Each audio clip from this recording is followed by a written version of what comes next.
Star Network is here. Oh, no punches! I'm real revolutionary right now. Support this man, Black Media. He makes sure that our stories are told. Thank you for being the voice of Black America, Roland. Stay black. I love y'all. All momentum we have now, we have to keep this going. The video looks phenomenal. See, this difference between Black Star Network and Black-owned media and something like CNN. You can't be Black-owned media and be scared. It's time to be smart. Bring your eyeballs home. You dig?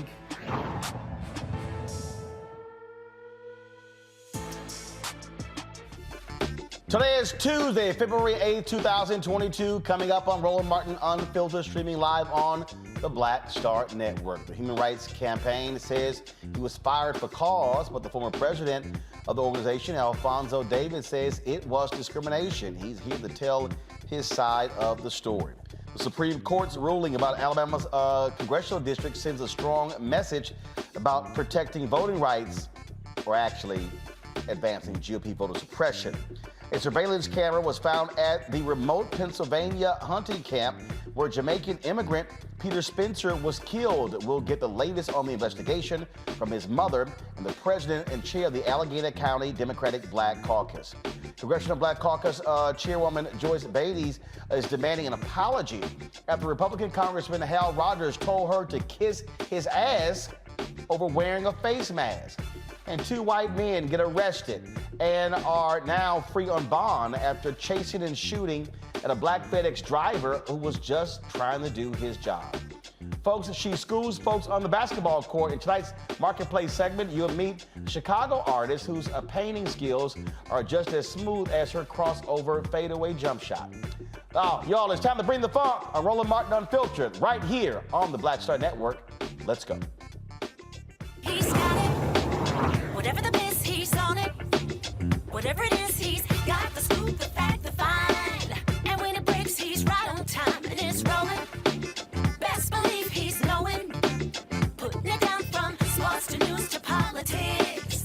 With entertainment just for kicks, he's rolling. It's on go, roll, roll, y'all.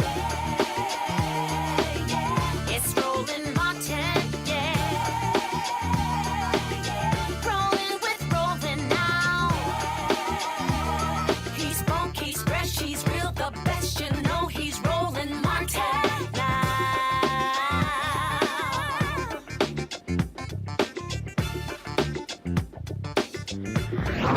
Martin. All right, folks, the first black president of the Human Rights Campaign, the largest gay rights advocacy group in the country, is suing the organization for racial discrimination and unequal pay. Alfonso David says he was terminated in September because of his race. HRC says he was fired for cause and his involvement in the case of former New York Governor Andrew Cuomo. He joins us right now. I'm glad to have you on the show. So let's walk through this. They say you were fired because you were involved in, depositions show, your involvement in aiding Andrew Cuomo, then governor of New York, that your actions in that case violated your contract. What say you? Well, first, Roland, thank you. Thank you for having me on. Thank you for what you do. I think we need to start from the beginning because in case folks don't know this, I worked in state government for 12 years. I worked as the governor's counsel for 4 of those years. And after I left state government, after working on marriage equality, working on criminal justice reforms, working on the MWBE policy, after I left state government a year and a half later, I received a phone call from the state asking for my files. They wanted to know where my files were. I told them my files should be in my office. They then asked me whether or not I had a copy of a memo, which I did because I saved all of my. That is something that all lawyers do. And in some states, you're required to do that. And I provided them a copy of the memo that I had in my possession, which I was required to do by law. After that, the Attorney General conducted an investigation into allegations against the governor that women had claimed that he had engaged in harassment, sexual harassment to be specific. And during their investigation, they asked to speak to me and told me that I was legally prohibited from speaking to anyone about the investigation or the fact that they were interviewing me as a result of their investigation. I was not the subject of their investigation. They were talking to me and a number of other people. The Attorney General then issues a report of their investigation. And in their report, they indicate that they spoke to me. The report wasn't about me. The report was about the governor. I then told HRC that they should do an independent probe because they were asking questions about my engagement. I said, do an independent review, and this will clarify the facts for everyone, which they agreed to do. And they also said they would be transparent in their findings. Fast forward 3.5 weeks later, the organization then asked me to resign without telling me the findings of their investigation. They didn't disclose a report, even though they said they would be transparent in their findings. And now they're saying they're firing me because I was interviewed by the Attorney General, because I worked for the governor, because I provided a report or a memo that I was legally obligated to provide. This is nothing more than basic race discrimination. And I'm not pulling at straws here. This is an organization that has already been accused of systemic racial bias. In 2015, there were the majority of employees in that organization said that it was rife with racial bias. Every single senior manager in that organization said they saw disparaging remarks against Black and brown people and other marginalized groups. And guess what? When that happened in 2015, their white president was not fired. Their white president was not sanctioned. Their white president was not asked to resign, but I was. That is the classic case of different standards applying to people based on race. In a statement, so this is what the president of HRC, the interim president, Joni Madison, said. Mr. David's complaint is riddled with untruths. We are confident through the legal process that it will be apparent that Mr. David's termination was based on clear violations of his contract and HRC's mission. And as president of HRC, he was treated fairly and equally. Notably, some of the individuals he accuses of discriminatory behavior are people of color and champions of racial equity and inclusion who provided support and guidance as Mr. David led the organization. Also, the executive committees constituted of independent directors were comprised of 7 individuals, 5 of whom are Black. So when you say it's discrimination, who specifically are you saying it? Are you saying the Black folks there or others? The entire organization. Roland, we all know that you can't sprinkle a few Black people in an organization and get rid of systemic race discrimination. Any Black person knows that. You can't throw 5 or 6 people on a board and claim that you can't be a racist organization. But guess what? This is what HRC is not telling you. There are at least 48 people on that board, not 7. There are 48 people on that board. The majority of them are white. What they're also not telling you is that one of those Black members on their board said to a guest that the organization was not ready for its first Black president. Another Black member of the board broke down in tears in front of Black and brown members of the staff and said that the process was flawed. So the organization can't hide behind this idea that we have Black people on our board, so we can't engage in systemic race discrimination. We know that's not true. And we've seen that in white institution after white institution. So I don't believe anything that HRC is saying. And then furthermore, this statement that HRC issues tells us everything we need to know about the organization. I filed a 16-page federal civil rights complaint, 16 pages. On the same day, 3 former employees of the organization, all Black and brown, told the press that the organization was rife with racial discrimination. What does the organization do? Do they conduct an independent review? Now you've heard from 4 people that are saying there's systemic race discrimination. Do they hire an outside law firm to do a review? No, they issued a public statement. They go on a media campaign to tarnish my name for blowing the whistle. So this organization is telling us They're not interested in addressing systemic race discrimination, because if they were, they would have issued a very different response. But instead, they're saying we won't be dissuaded or we won't be deterred from our mission. So what they're telling us is our mission does not include Black and brown people, because if it did include Black and brown people, we would have responded very differently.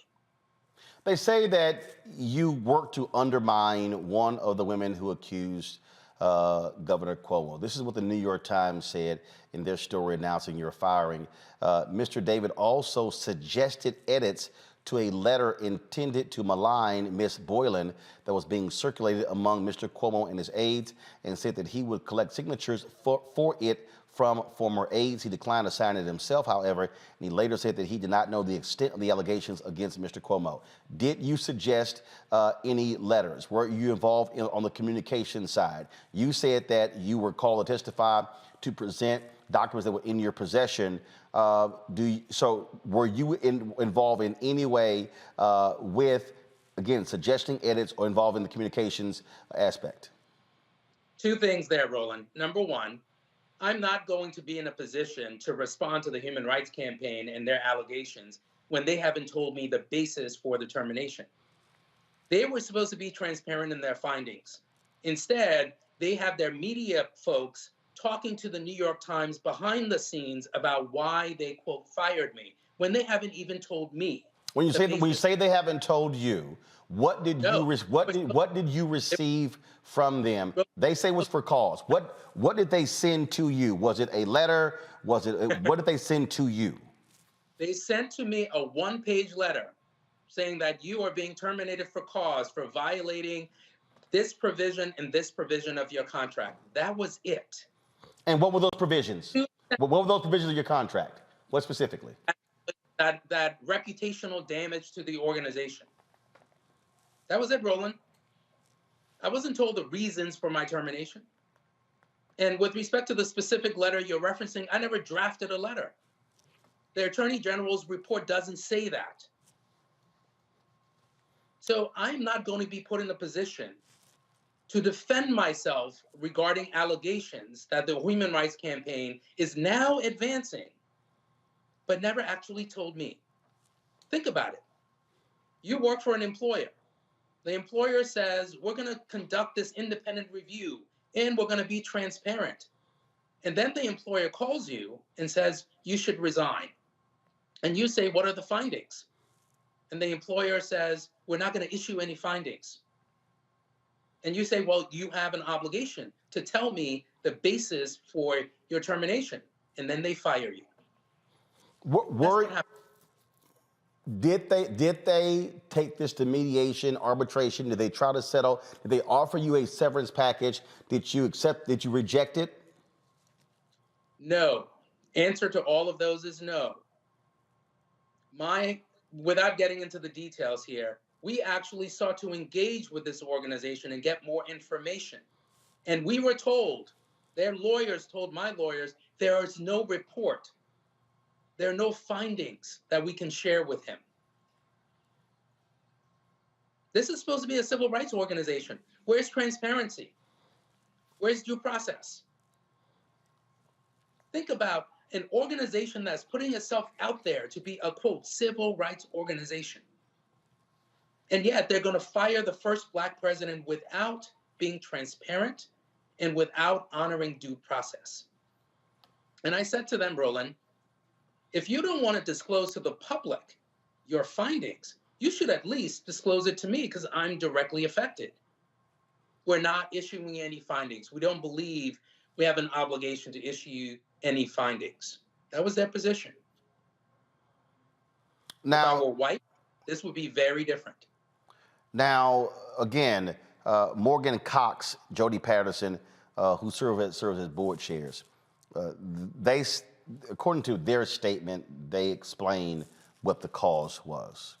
And then they say that an investigation was conducted through the executive committees of the board, constituted of the independent directors with the assistance of Sidley Austin. Following the completion of that investigation, the HRC and HRC Foundation boards of directors have voted to terminate Mr. David for cause effective immediately for violations of his contract with the Human Rights Campaign.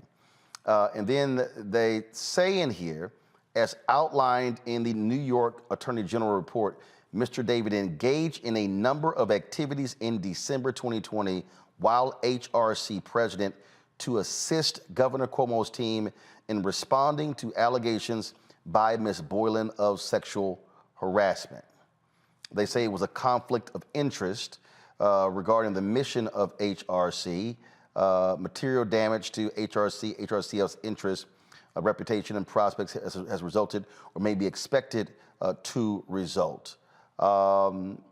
Then this is what they say. This damage is evidenced by the intense media surrounding this conduct, as well as hundreds of calls, emails, and other negative communications HRC has received from staff, members of the board of governors, volunteers, program partners, journal members, supporters, corporate partners, political figures, and more expressing serious concern with Mr. David's conduct and its inconsistency with the values and mission of HRC. So what I'm still trying to, so you say that you were compelled to turn the information over. They say you turning the information over constituted helping Andrew Cuomo's team. Did you turn the information over to Andrew Cuomo's team or to the Attorney General, Letitia James? Letitia James was not involved at the time, and I did both. Letitia James asked for any information that I have. I provided it to her as I'm required to do by law. So when they said you suggested edits, where's that coming from? So are you saying that didn't happen? And so therefore, if you say that didn't happen, where are they getting that from? We're talking about two separate things, Roland. So let's take a step back. The first is I'm a lawyer. There are rules that apply to lawyers. And when you are responding to a request for information from your client on matters that you worked on, you have to respond. Imagine contacting your tax attorney. Well, no, your former client, because you no longer work there. It doesn't matter. Okay. No. My point is, you were at HRC. You were no longer working for the governor's office. Go ahead. Doesn't, under the rules of professional conduct, we don't have to guess this. The New York University has already said I had a legal obligation to provide the information that was requested. This is not a guessing game. Okay. Rules exist, and they should apply to Black lawyers in the same way they apply to white lawyers. So that's the first point. The second is, when the Attorney General conducted her investigation, they specifically advised me that I was legally prohibited from discussing the fact that I was being interviewed or providing any information to anyone. When you say they, meaning the Attorney General's office? Correct. Did you get that in writing? Did you present that to HRC? Yes. And Roland, this is what's fascinating, right? HRC knew all of this. They conducted their independent review. They have this information, and yet they are now claiming, and I don't even know this statement that you're referencing. I haven't even seen it, if it recently came out. So this is something new now. The bottom line is, HRC, you conducted an independent investigation. Where's the report? Where's the findings? I shouldn't have to guess about the basis for your termination. They can't answer that question, Roland. It's a very simple question. Where are the findings? You conducted an independent review. Where are the findings? If you were only going to rely on the Attorney General's report, there would be no need to do an independent investigation. But you did one. So where are the findings? Nowhere to be found 6 months later. The organization has not issued any findings. There is no report. And if I were to only compare that to what happened in 2015, when there was reputational harm. So you're telling me when someone uses the N-word twice in the organization, and there's wide public scrutiny and criticism about the organization, that's not reputational harm? Who used the N-word? There was a vice president working at the Human Rights Campaign. That person used the N-word twice. When you were president, or were you president before you became president? So the former president was running the organization, a white man. And during the course of his tenure, there was report called the Pipeline Report. And in that report, they had interviewed employees in the organization. They had interviewed every single manager. And they said, the majority of employees said that the organization was rife with racial bias. Every single senior manager in the organization said that they had heard or witnessed disparaging remarks or comments regarding minority employees. They said that the minority employees said that they were tokenized in the organization. Fast forward a few years later, one of the senior managers uses the N-word twice in the organization. What happens to the president of the organization at that time? What happens to the white president? Nothing. This is all in the press. What happened to the person who used the N-word? Were they fired? That person was fired. Got it. The president, who was overseeing the organization during this entire time, stays. When you asked about the statement, so this was sent to us from the communications folks with HRC. The first statement that I read from Joni Madison is dated February 3rd, 2022. The second statement from the board chairs is dated September 6, 2021. Also in here, they sent us the email that was sent in September to staff regarding your termination as well. And then there also was a statement that when they announced the board-led investigation on August 9th, 2021. So those were the statements that they sent. I'm still trying to understand where they said that you suggested edits to a letter that you refused to sign, but you were going to get others to sign on for. Where did that come from? What are they talking about? Those are separate issues as well. There was a letter that someone in the governor's office drafted that they asked me and 3 other employees to sign, which we refused to sign. And I articulated to them why I was not going to sign the letter. The letter included facts or information that I couldn't verify. I wasn't there. I didn't have any personal knowledge. So they were drafting a letter of former aides of Cuomo to show that they stand with him and support him. Yes. That was the letter? That's a separate letter. So okay, so I'm trying to understand. They are accusing you of suggesting edits to a letter that you Correct. Didn't want to sign, but you said you would get other people to actually sign the letter. What are they talking? Like, what did you suggest any edits? What are they talking about? Is that true or false? Hold on. Let's take a step back again. I was contacted along with a few other employees regarding signing in a letter regarding a former employee. Before or after you cooperated with the investigation? This is before there was ever an investigation. Got it. Okay. This is before the Attorney General was ever involved. Right? So I'm contacted regarding a letter that they're looking to have other people sign. Said, I'm not going to sign this letter.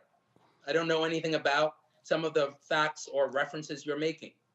So they say fine and say why. I articulate all the reasons. They then came up with different letters over time. And the letter shifted from a letter focused on an individual to a letter that was actually talking about positive experiences people had within the administration. That is very different than what was forwarded to me originally. Got and it. HRC knows. Like, this is not a secret. They know this. But what they're trying to do is conflate the facts. And again, why are we, you and I, having a conversation about what HRC knew or didn't know? Why didn't they issue their report? They should have issued a report that was clearly articulating the facts as they saw them to determine whether or not my actions actually violated their policies. But they haven't done that. And they also failed to recognize that I am a lawyer. And I had a legal obligation to respond to the governor and to the governor's office regarding matters that I worked on. The letter that was submitted to me related to a matter I worked on. There's rules regarding the conduct of lawyers. And you can't apply a different rule to a black lawyer than a white lawyer. And what happened here is HRC simply panicked. Rather than going through the process and applying the applicable rules, They panicked. And they still can't explain why they are not addressing the issue of systemic race discrimination within the organization. They're silent on that. Instead, they're saying we won't be distracted from the work that we're doing. Well, I hope that the work that you're doing relates to Black and brown people. But it clearly is not. And that is one of the most important reasons why I'm filing this lawsuit. Last question, and that is, you talked about what was rampant when you were president. First of all, for the public, how long were you president? I was president for 2 years. When you were president, did you launch any initiative that specifically targeted any investigation or whatever to deal with what you describe as rampant racism in HRC? Oh, yes, several. I asked them to do a pay equity study because we determined that there were pay disparities within the organization where women, Black and brown people were being paid differently than white people. And during the course of my tenure before that could be implemented, I was fired. Second, the HR process within HRC was so broken that Black and brown employees didn't actually want to go to HR. So much so that I told them that the HR manager could not stay within that position anymore, and implemented new systems to make sure that employees felt that their issues would actually get addressed through HR. And then I learned subsequently that issues were still being withheld from me, even though I had implemented these changes. The problem within the organization is so deeply rooted, and this will all come out during litigation, because I have emails, I have voicemails, I have evidence to support the case that I've submitted to the court. And this will all come out. HRC is hiding behind this veneer of secrecy, right? It's an organization that has been operating in secrecy for such a long time. And now I'm challenging systemic racial bias within the organization. And I have emails, again, from donors that were criticizing me for talking about Black Lives Matter. I have emails and voicemails from people that are saying, why are we focusing on Black and brown issues? These are their donors. They can't run away from that at this point. You said you have emails from donors asking, why are we focusing on Black and brown issues? Correct. I have emails from donors specifically saying, I no longer want to be a part of the human rights campaign. After I submitted, I sent out a letter highlighting why Black Lives Matter. And there are certain donors that said they no longer want to be a part of the organization because I was making that a focus. And how did the board members respond to that? This is real, Roland. This is affecting the lives of so many LGBTQ Black and brown people working in that organization. And for them to try to erase us, for them to try to pretend that this is not a real issue is offensive. Oh, no, I know it's real. I mean, when you get the brother in Charlotte who became the first leader of the largest LGBT organization there, who resigned because he had folks who were white, who were LGBT, who were writing him saying, I'm not working with somebody who's Black. Look, like I've covered this issue. I've had brothers and sisters on my show, my TV1 show, who are same gender loving, who have talked about this as well. We dealt with this here when when GLAAD came after me. We raised those issues too in terms of the coverage of where Black folks were saying, hey, where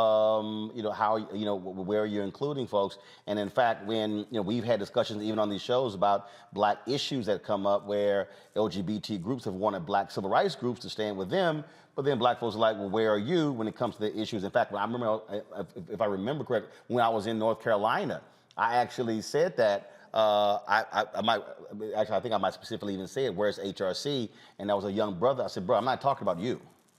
Because I'm talking about your national organization.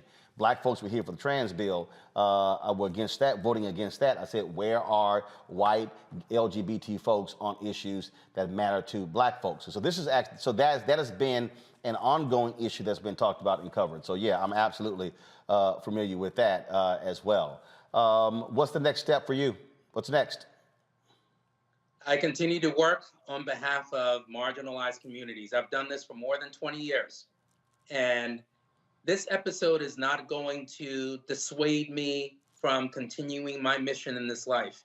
I believe that God put me on this earth to do something meaningful for marginalized communities. And I've been committed to that for more than 20 years in the private sector, the public sector, the not-for-profit sector. So that work will continue. And I'm proud to do this work. And I see this legal challenge as just an extension of that. Roland, after representing people for more than 20 years and having this show up on my doorstep, I had to really think hard about, what do you do now? Do you look the other way and go and take another job and forget this ever happened? And I decided I couldn't look at myself in the mirror because I've met with too many plaintiffs. I've consulted with too many people about injustices, indifference, and discrimination, and I've worked with them to try to seek redress in court. And now it was happening to me. And I feel I have an obligation as a civil rights lawyer who's been doing this work for a long time to see this through. So I'm going to see through this lawsuit, and I'm going to continue the work that I've been doing for more than 2 decades. All right. Alfonso David, we really appreciate it. Thanks a lot. Thank you. All right. I want to bring in my panel right now, have them here. I want to talk about what we just discussed and some other issues as well. So joining me right now, Mustafa Santiago Ali, formerly with the EPA. Glad to have you on the show. Teresa Lundy, TML Communications out of Philadelphia. Thanks a bunch. Demario Solomon Simmons, civil rights attorney, founder, Justice for Greenwood. So, Teresa, I want to start with you. This is interesting here, looking at this particular case here, what Alfonso lays out. He says, if you fired me for cause, then, and if you had an investigation, present the report. You talk about transparency. This is a nonprofit organization. And should they publicly release a report where they investigated the allegations and then determined that it was true? Should they?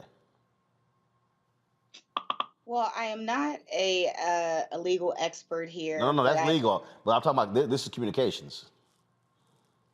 Because if you release statements saying he was fired for cause, you had an investigation, well, should you release a report that actually details that? Who did you talk to? How did you come to that conclusion? Things along those lines. I think it could be internal. So, I mean, if they wanted to release it to him and then Alfonso then wanted to release it to the public, that's a different story. I'm not sure if it really needed to be a public transcript. I think because he didn't receive it was the issue. And then that's probably what I think really on that. I don't necessarily think it needed to be a public report on why he was fired. I know I wouldn't want a public report of why I'm fired. I would want it in my email box if I was fired. But I think for him not to get it, I think that's a little disconcerting. Demario, again, he says that because he served as an attorney for Andrew Cuomo when he was asked to submit information, he had no choice. He says that he was told by the Attorney General, do not share with anyone your participation in this. He said as a result, he couldn't tell HRC that he had been called or compelled to give testimony, deposition, or whatever. Your thoughts?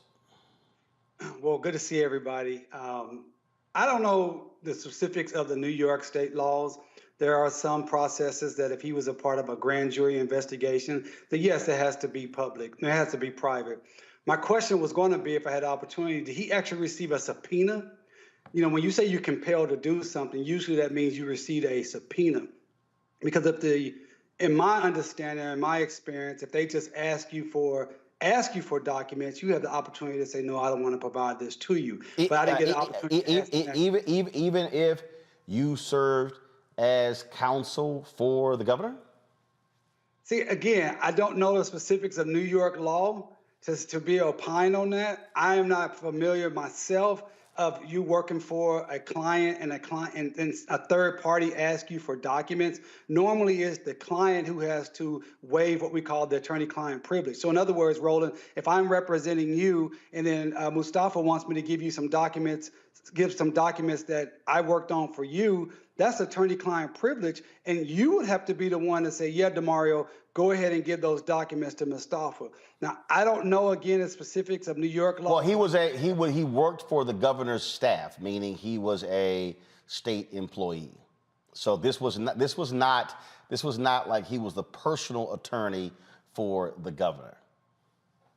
Yeah, again, from my understanding, I got you. If he would have received a subpoena, then absolutely he has to provide any documents that he has in his possession. But if they just ask him for the documents based upon my knowledge and not knowing New York specific laws, I don't know why he would be compelled or have to give that particular information. That's number one. Number two, on the issue of actually releasing the report, I think it's important. Again, every state has laws on what can be released on people's employment background. Plus, there were probably other individuals who were investigated or who were interviewed whose information would have been in the report, and you would have been violating their privacy if you released that report publicly. At least that's what it would be here in Oklahoma and the other locations where I'm familiar with. What jumps out here, Mustafa, is, again, this back and forth. HRC contends everything was done right. He was informed. He had an opportunity to respond. And all of that. But clearly, he is saying, no, you fired me because you discriminated against me. Oh, he's asking for transparency. We have to remember that his reputation has now taken a hit from this. And if he is asking folks, okay, bring forward the report. One, let me see what's in it. And then I guess he would make a decision then if he wanted to share that with the broader audience. I know that he now has a case that's pending, so I'm sure that they would want to keep that information until that plays out over time. You know, I've seen these different types of situations on the federal level where we've been asked because we worked on a particular issue or we were part of a particular subject that we had to bring forward information for those who were doing an analysis for, possible actions. So it's going to play out over time, but I'm sure he would like to have the opportunity to, as he said, to know why he was fired. For folks should be very clear if you're being fired from a position. What is it that one of the reasons that you're saying that I'm no longer fit to lead this said organization? And the reason I was asking about the letter, what they were talking about, because this is what the Washington Post wrote. David was fired from HRC in September, weeks after New York Attorney General Letitia James revealed that he had helped seek signatories for a letter that sought to undermine the accusations of Cuomo's first sexual harassment accuser, Lindsey Boylan. That letter was part of an effort that amounted to, quote, unlawful retaliation, according to a report on Cuomo's behavior by James's office. And so that's why I was like, okay, what letter are we actually talking about? Did he seek signatories? He said, well, a letter changed over time, but you have the governor's office saying that he sought signatures for this letter. I think what's important here, I have no doubt that this brother dealt with some racism because racism is a part of America and this company is a part of America. I think what's really important here, Roland, for everyone that's listening, something that the brother said that really stood out to me. He said, I have evidence. I have emails. I have text messages. I have documents. So I would say for everyone that's listening to this show tonight, and when you're experiencing this racism on the job, keep the evidence, keep the receipts, because you're going to need that. He can say whatever he wants to say. We can say whatever we want to say, but he's in federal court now. He's probably bringing a Title VII case or a 1981 case. I do those cases all the time. He's going to need corroboration. He's going to need that evidence to prove if, in fact, he was fired for cause. See, a lot of people that work, they work in what's called at-will state. You can be fired for any reason as long as it's not racist or sexist.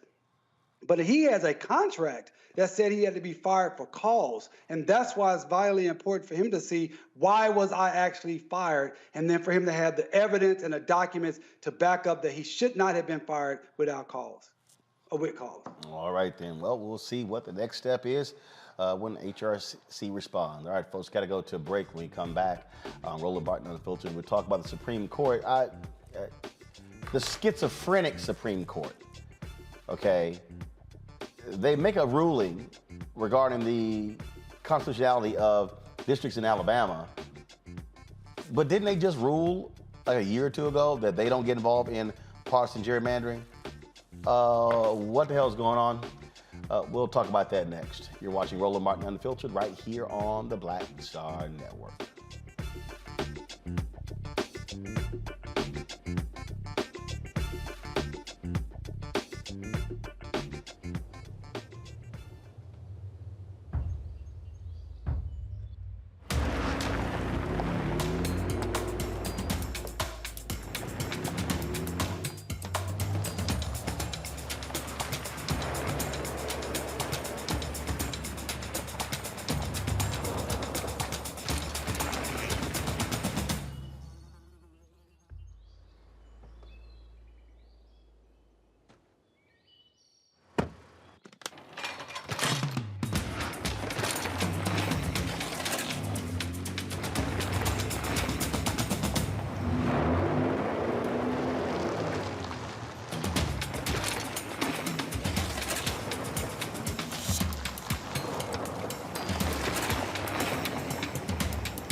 On the next Get Wealthy, why Black women are deeper in student loan debt than anyone else. I wanted to be the next Connie Chung. Nothing was going to get in my way. What was placed in front of me was a promissory note that said that, hey, if you sign this document, you can be able to achieve your dream, not really understanding the full foresight of what I was going to be experiencing right after college. Learn how you can turn it around and get wealthy in the process. Right here on Black Star Network with me, Deborah Owens, America's Wealth Coach, host of Get Wealthy.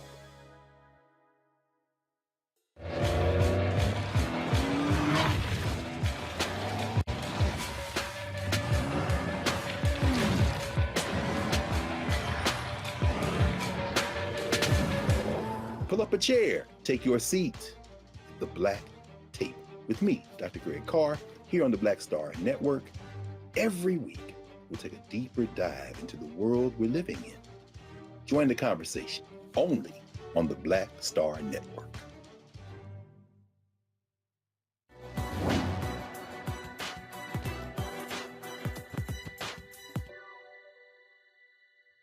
The time is always right to do what is right.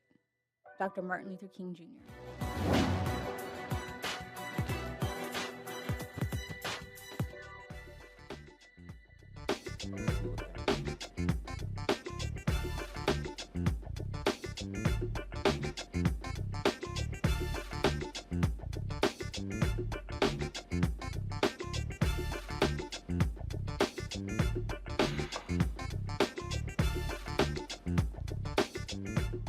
All right, folks, the Supreme Court rejects an Alabama ruling requiring states to redraw congressional districts before the 2022 elections. Actually, what they've done, they've actually stayed that decision by the federal courts. It boosts Republican chances to hold 6 of the state's 7 seats in the House of Representatives. Now, the High Court's 5-4 vote means next elections will fall under the Republican-controlled legislature's map, drawn with one majority Black district represented by Congresswoman Terry Sewell, in a state where, of course, more than a quarter of the population is Black. Now, here's the deal here. The federal courts ruled that the maps in Alabama were unconstitutional, violating the Voting Rights Act because African Americans were not being properly represented. They basically said there should have been the creation of a second district. By staying that, the problem now is they got to seek actually responses from both sides. So tomorrow, by the time they actually hear that, the primaries have already started. Now, Chief Justice John Roberts joined the liberal justices in this case, and what's also interesting here is that, again, they're stepping into a gerrymandering situation where they previously ruled that, oh, the Supreme Court, we have no jurisdiction with political gerrymandering. Now all of a sudden what? We're changing? That's all what happens. That's also what happens when you have a 6-3 conservative majority. And so even if Roberts flips to the other side, conservatives still hold a 5-4 lead. And that's what the great Dr. Nellie Fuller Jr., his quote to say, if you don't understand white supremacy and racism, what it is and how it works, everything else will only confuse you. This is what this was about. The fact that they didn't jump into the North Carolina situation because it was going to benefit black people. And the fact that they jumped into the Alabama situation because it's going to be a detriment to black people. The Supreme Court, the 6-3 Supreme Court that Mitch McConnell put through, utilizing every tool and all the power that he had as the majority leader, was for these reasons right here, for this reason right here, as we see in real time. They want to do everything they can to cement minority rule for America. That is the problem. That is the purpose and the goal of the Republican Party at this point. It is to continue and cement minority rule, white rule against all non-whites, period.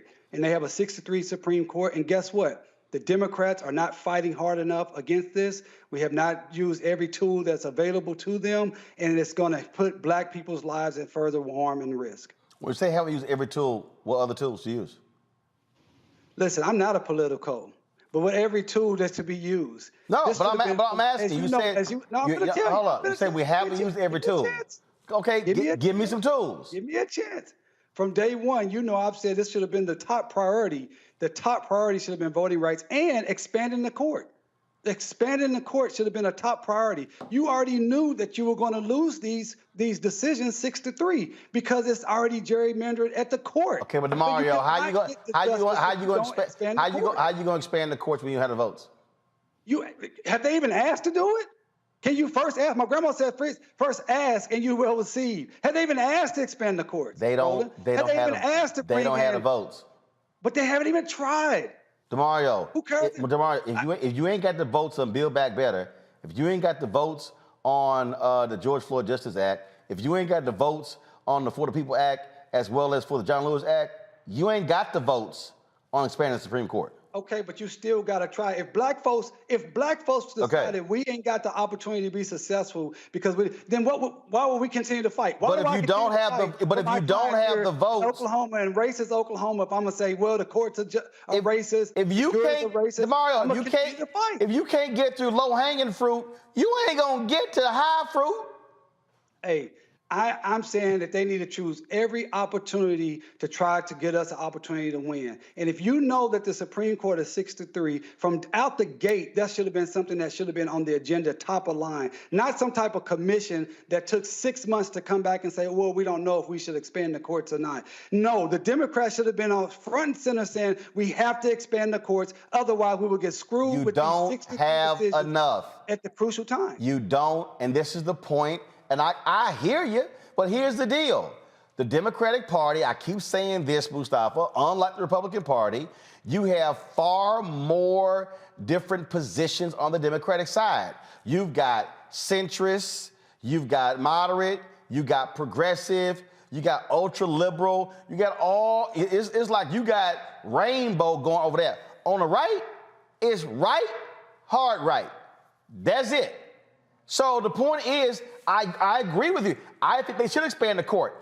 The vote simply ain't there. Well, I think we got to continue to push them. We can't. No. Hold on. You said continue to push them. No, what you have to do is you have to actually expand the majority.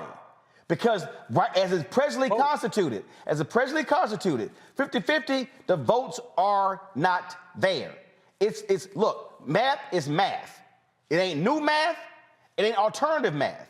And so that's where we are right now in terms of where you're dealing with this court. It's 50-50. If one person says nope, it's all dead, Mustafa. Well, I understand where Brother Mario is coming from, that he wants us to actually utilize our power, but to build that power means that we got to better educate our communities on how critical the courts are, from the Supreme Court all the way down, and how our vote can translate into making sure that we actually have some fairness inside of the courts, and to make sure that when the laws are being interpreted, that they're not just, right-leaning, which we see now from the conservative judges that are out there, that make the job of getting justice so much more difficult. So we have work to do in actually making the investments and teaching young people and students, how important the courts are and how we utilize our vote to get there, and then all the way up, to our elders, who some of them know because they lived through the 60s and the 50s. But that's a part of this overall set of how do we build and how do we get the tools. First of all, it's helping people to understand how valuable the courts are in our lives. Teresa, with this, what we're dealing with here, and again, you're seeing wins. The different here is this federal panel made its decision based upon a violation of the Voting Rights Act. The reason you are seeing the successes in North Carolina and Ohio, because those state Supreme Courts ruled. That's also what we have to keep in mind. When we're talking about, we're talking about, obviously the Supreme Court, but when we ignore those state Supreme Courts, that also impacts it, because that's where decisions are also being made. I mean, this in Pennsylvania. You're absolutely right. It was such an important election here in PA. In 2017, when we were actually trying to get, and I was on that campaign, trying to get the second African American on the Pennsylvania Supreme Court. He definitely did win the Democratic Party support, but again, we also lost that seat to a Republican. So when some of these cases, like you said, Roland, are taken to the federal level, they first have to make a pit stop, and that pit stop is in your state. So, when people are looking at, these elections that's every 4 years, we also have to look at the judges' elections, because they are so important.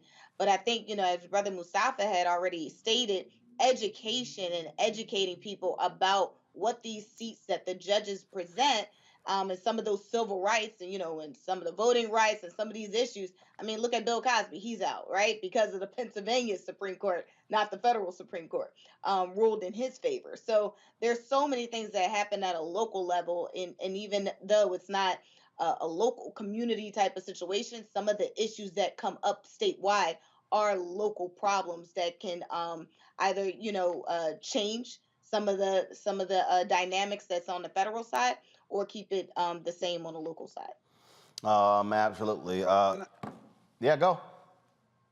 Another aspect of what I can say, they can use more power. Like here in Oklahoma, right, we have two very racist conservative senators who will not want to block any judge that the Biden administration may want to put forth. But they haven't put forth anybody yet. And that's like that in a lot of red states, where they're waiting for these conservative senators to acquiesce and say, okay, we will bless this particular individual to be an actual, what we call an Article III judge.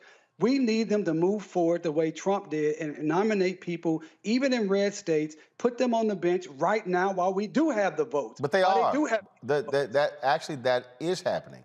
In fact, I happen here in Oklahoma. Okay. In fact, what Senator Dick Durbin has done, what he said, same thing y'all did under Trump, we gonna do. He's not allowing them to submit blue slips where if a senator submits a blue slip and say that then they say, hey, they hold off on that particular nominee. He said, we're using the same rules that y'all have done. That's why Biden has not actually nominated and confirmed the highest number of federal judges in 1 year than any president in history, and 24% of the federal judges that he has appointed have been African American.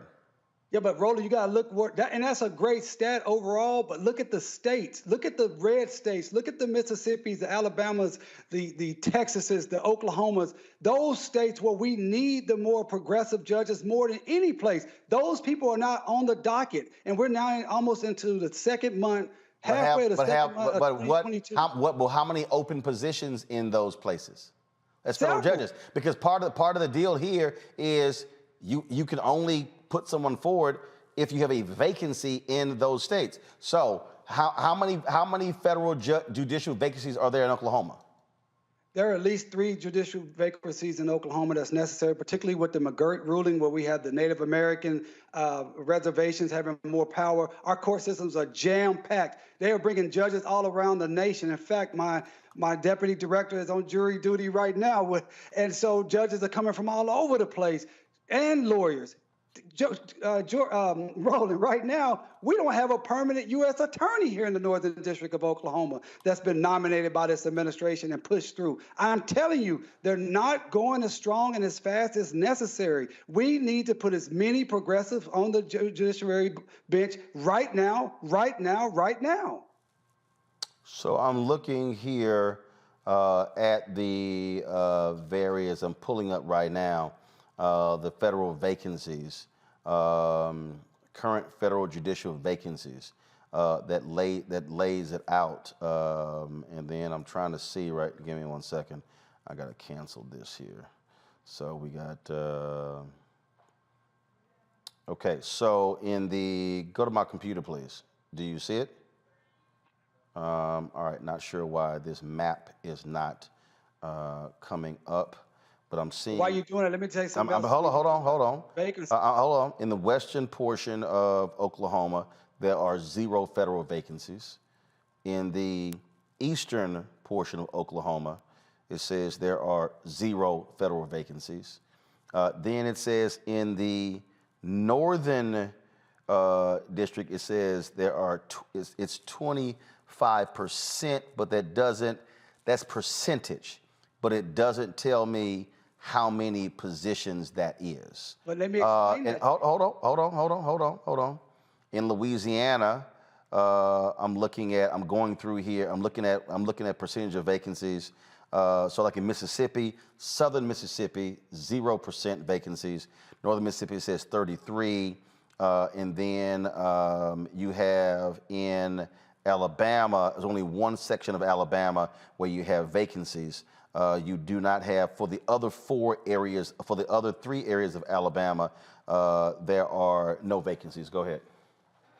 Yeah, but so the vacancies are by percentages, but also we have to understand some inside baseball here. When you have judges who are on what's called senior status, okay, they may not have actually retired, but they're on senior status. They're not actually taking cases, or they may take 1 or 2 cases, and they're waiting for a new replacement to come on. So technically, there's no vacancy, but they're not actually hearing cases. This is what I'm talking about. This is the type of education, as my sister They may has not stated, be hearing cases, but they still have to retire.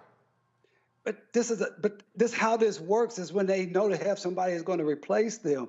This is what Republicans do so much better than Democrats. No, actually, what the Republicans do is go to people, push and prod them to retire. What you had is, exactly. but that actually has been happening as well. I'm with you. You want it to be faster. But again, when you look at the actual numbers that have actually been confirmed, again, you can appoint all day. You still got to get them confirmed. That's also a fundamental issue. And so that's one of the things that they also have done. And so this administration has done a hell of a lot better job than previous ones when it came to pushing federal judges. Absolutely.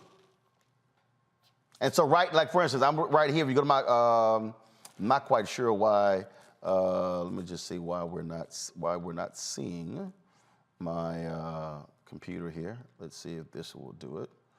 Hopefully this does it.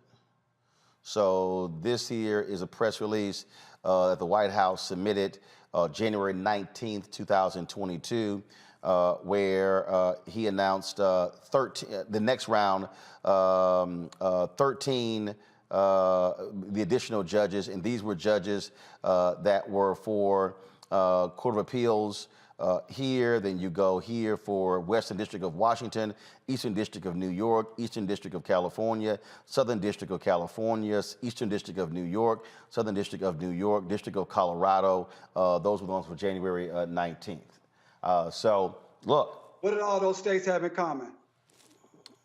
What do you mean? What did all those states have? Are any of those red states? Any of those states where no, hold up. See, you can be a red state or a blue state, but depending upon what the federal judicial area, there could also be a red area of a blue state. We got to remember, okay, Michigan is a blue state, but outside of 2 or 3 cities, that's Alabama. Pennsylvania is a blue state, but outside of Pittsburgh and Philadelphia, that's Alabama. And so that's the other deal as well. You have areas of those states where you have that are very conservative. So if you talk about Western New York, upstate New York, that ain't like, you know, super blue. So you have that as well. And so I understand your point. What I'm also saying is you've got areas in state, like you take Minnesota. Minnesota used to be a hardcore blue state. It's a lot of red outside of Minneapolis and St. Paul. So we got to just recognize how these things are happening as well. Hold tight 1 second. We come back. We got to talk about this case out of Philadelphia. So, excuse me, out of Pennsylvania. Remember the Jamaican immigrant shot and killed by these 4 white guys? Well, apparently a camera could have captured what took place. When we come back, we're going to talk with his mother. Folks, you don't want to miss this. You're watching Roland Martin Unfiltered on the Black Star Network. Don't forget, support what we do. Get the app, Black Star Network. Folks, I just got the text message. We're about 153 or so away from hitting 30,000 downloads. So let's get it going. Download on your Apple phone, Android phone, Apple TV, Android TV, Roku, Amazon Fire, Xbox, and Samsung Smart TV as well. You can support our Bring the Funk fan club, folks, of course, at Cash App, $RM Unfiltered, PayPal is R Martin Unfiltered, Venmo is RM Unfiltered, Zelle is Roland@RolandSMartin.com, Roland@RolandMartinUnfiltered.com. So please hit us there. And we come back again. You don't want to miss this conversation we have next, folks. We'll be back in a moment.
Hi, I'm Dr. Jackie Hood Martin, and I have a question for you. Ever feel as if your life is teetering and the weight and pressure of the world is consistently on your shoulders? Well, let me tell you, living a balanced life isn't easy. Join me each Tuesday on Black Star Network for A Balanced Life with Dr. Jackie. We'll laugh together, cry together, pull ourselves together, and cheer each other on. So join me for new shows each Tuesday on Black Star Network, A Balanced Life with Dr. Jackie.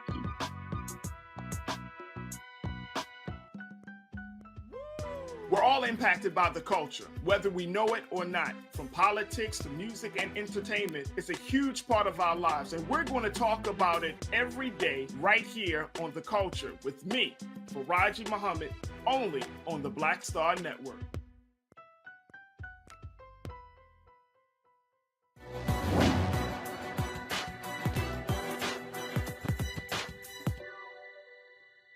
Defining myself as opposed to being defined by others is one of the most difficult challenges I face. Politician and lawyer, Carol Mosley Braun.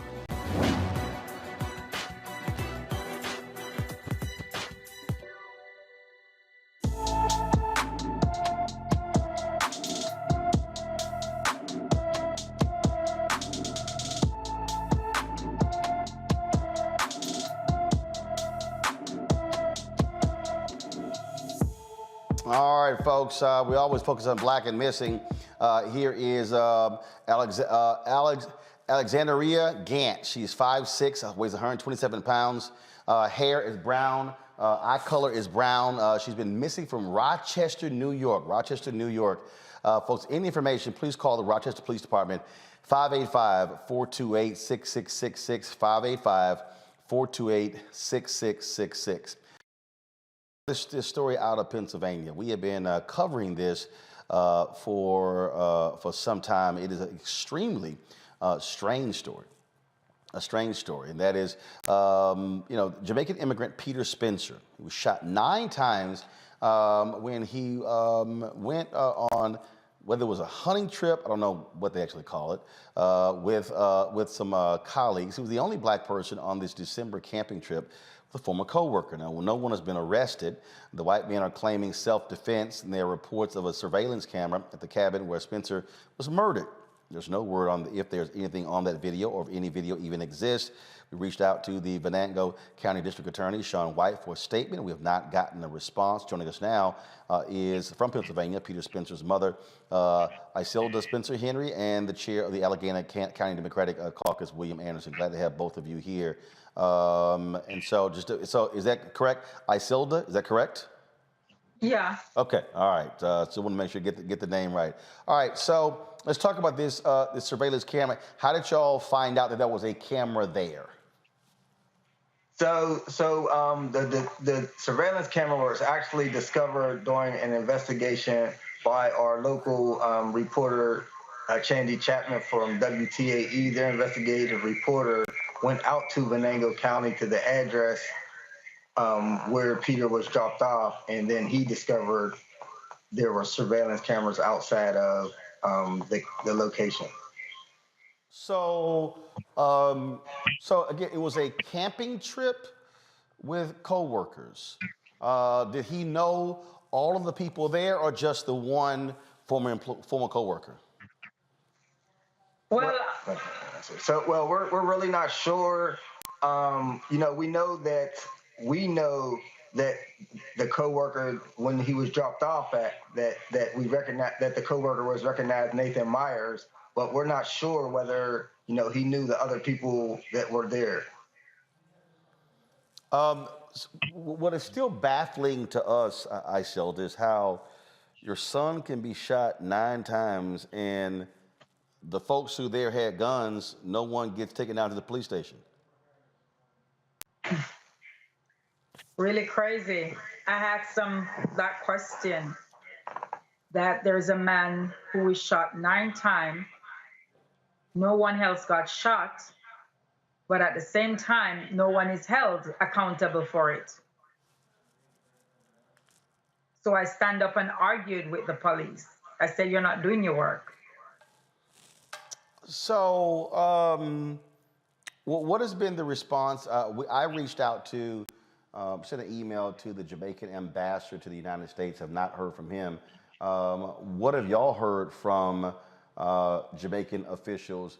Have they pressed the Biden administration, the Department of Justice, to get involved in this case? Well, actually, a few weeks ago, I traveled to Washington, D.C. and went to the Jamaican embassy myself. And I spoke to the chief security officer and asked that exact question. Right? I went to D.C. because when we had met with them a week prior, they had promised to send me an email updating me on what they were doing to demand justice for Peter Spencer. So when I went to the embassy and I spoke with the security general, they still didn't have any answers. They told me that they were aware of the situation and that basically the same thing that our news reporter reported. So they didn't give me any affirmative answers of what they were doing. So I continued to press them. So I was given a phone number and told that the embassy in New York is actually the embassy that's in charge of this, and that the consul general Allison Wilson is the person that I need to contact, which I have contacted several times this week, and I'm currently waiting a response. But our next move is to go to the embassy in New York to demand action and demand immediate justice, as Peter Spencer was not an American citizen. He was a citizen of Jamaica that came to this country, seeking all the glories of our country, and we are, demanding that the government that is supposed to represent him represent him. Isilda, do you feel? Does it bother you that Jamaican officials are dragging their feet on this? That they're not, because we've seen other cases that have involved foreign nationals where their country's officials were very aggressive in getting involved.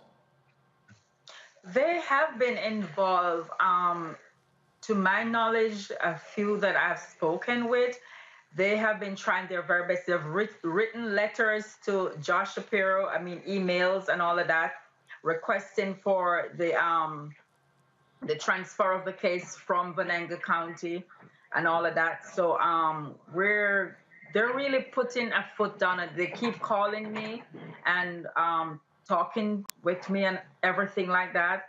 So we just have to press a little more. I think I have to call the ambassador, the counselor herself, because she did call me and talk to me a couple of times. So I'll have to get back to her also. Yeah, well, I just think that's critically important for them to be very much involved, because if they then begin to put pressure as a nation, then all of a sudden that begins to impact this and change this as well. So as it stands right now, the 4 men who were involved, they're walking around free. Is there a actual investigation taking place? Who's actually leading this investigation? Is it the local DA in Allegheny County? Is it the state? What's going on? So currently, this case is in the Allegheny County case. Right, we're in Allegheny County. We're residents of Allegheny County. Peter was a resident of Allegheny County, but this happened in Venango County.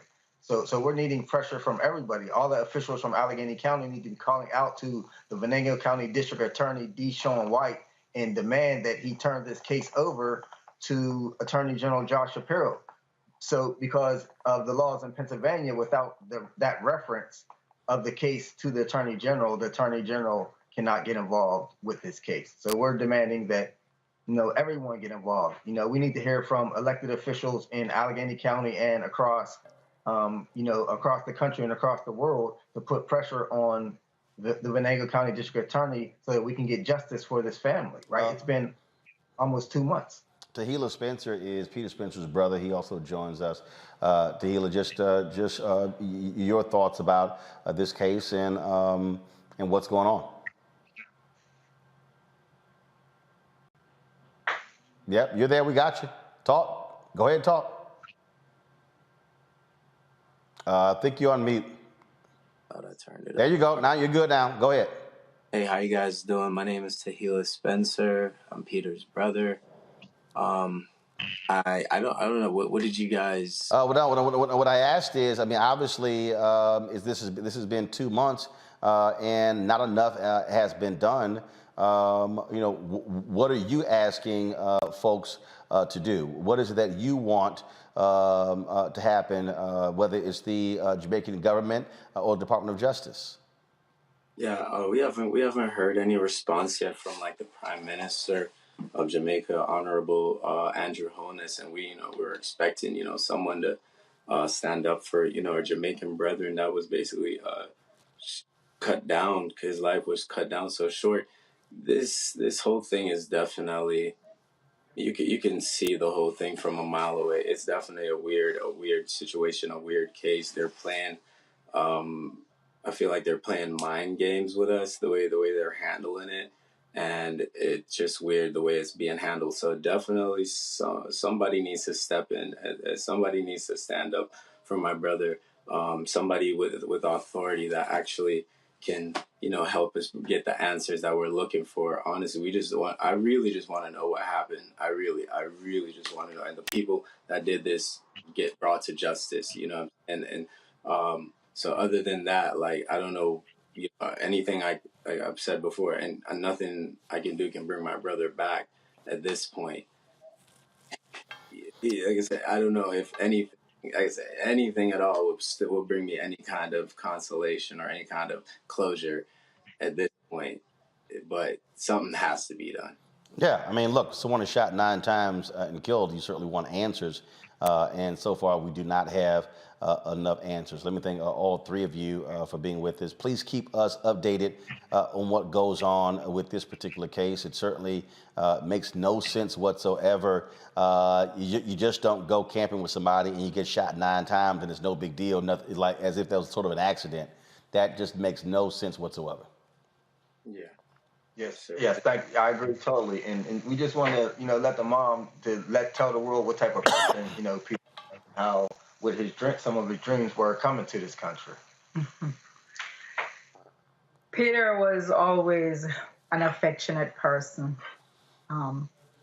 very caring. People might think that because it's my son, I'm trying to put over, but it's not, because we hear from people that I've never met before, that I don't know, and that's the same thing they come with. He's a person who worked hard for whatever he have or whatever he want to attain. He put his shoulder to the wheel. His friend would said, "Oh, this little mother picnic so strong." To what he lift, he's not afraid to lift or to do whatever he has to do to make his living. He was a construction worker. He was a salesman. He was also a chef, where we all cook together, and make everybody happy. And he's passionate about whatever he have in his dreams, and he go after it. He don't just speak and stand back. He work towards it. All right, then. Well, we certainly appreciate that. And again, keep us abreast, and we'll do all that we can as well to help all of you get answers to this sad story. Thank you, guys. Thank you, sir. All right, I appreciate it. Thank you very much. All right, folks. Raphael Warnock, U.S. Senator, pastor, of course, Ebenezer Baptist Church there in Atlanta.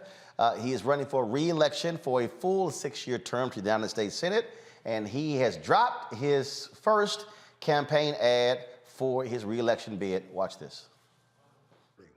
People are tired. People have seen what they've worked their entire lives to build turned upside down at a moment's notice. They're wondering when things will get back to normal, and at the same time not knowing what normal even means anymore. At my heart, I am and always will be a pastor. That means going to work for my congregation. It means understanding the challenges you face and then doing my best to make a difference. Every day I carry your concerns with me. That's why I've worked so hard to protect and create jobs. That's why I know we must make healthcare more affordable. That's why I'm cracking down on the corporations who are raising prices out of control. What I want the people of Georgia to know is that I see you. I hear you. I am you. I understand the work that I was sent to the Senate to do. That's what I intend to keep doing for Georgia. I'm Raphael Warnock, and I approve this message. Well, the one thing we did not see there, Mustafa, the puppy that was ubiquitous in many of his ads when he was running in 2020. Obviously, when you run as an incumbent, it's a little bit different. Of course, he's going to be facing a stern test there. Republicans want to take him out. They're running several folks. Herschel Walker is the Donald Trump choice on that side. Polls are showing us a very tight race there.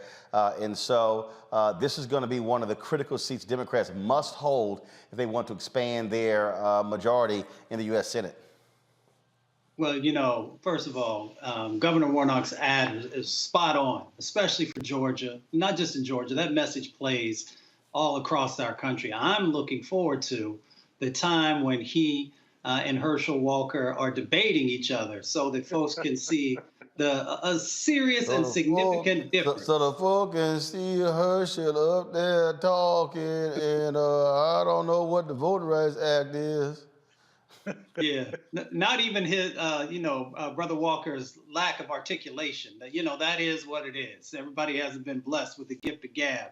But if you are going to represent a state, a great state like Georgia, then that means that you've got to have some substance behind the policies that you are fighting for. And those policies have to actually be linked to what everyday folks are asking for.